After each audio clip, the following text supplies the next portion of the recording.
The Christian church in Sudan started with the conversion of the treasurer of Queen Candace at the preaching of the Apostle Philip. In 300 years, there were 3 Christian kingdoms within Sudan. The church grew and remained strong for centuries, in spite of Arab invasions which brought Islamic domination to the north of Sudan. After centuries of resisting Islam's southerly expansion, the Christians still occupy and control the African territories of the South and Central Nuba Mountains, much to the Islamic government's indignation. In recent decades, the church has experienced tremendous revivals and today is one of the fastest growing churches in the world, with over 2 million evangelical Christians standing firm within this radical Islamic nation. A recent peace between the Muslim North and largely Christian South was shattered in 1983 when an Islamic government took power. The Constitution was rewritten based on Sharia or Islamic law and with an emphasis on the military. These soldiers are swearing their allegiance to the Quran. The government engaged in a massive military buildup. Policies of forced Arabization and Islamization were established, and jihad, or holy war, was declared on the infidels, meaning primarily the Christians. Here in the Sudan, there is a whole movement for Islam here.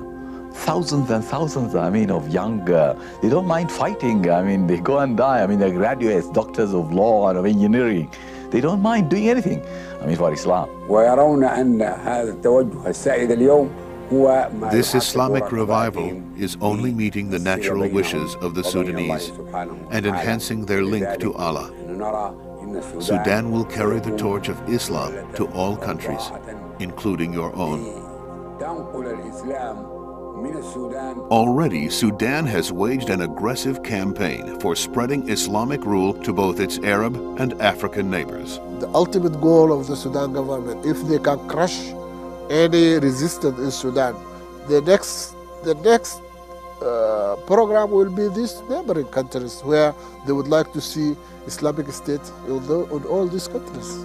Eritrea is a non-religious country bordering Sudan on the east. It is, however, under continuous attacks by Eritrean Muslim militants based in Sudan who seek to overthrow the government for Islam. They are doing the same in Ethiopia, in Kenya, and in Uganda, and in the north, of course, you have Egypt. So the plan is a total plan for the whole region. Sudan's plans to Islamize all of Africa and the Middle East are evident in its many acts of subversion and terrorism throughout the region.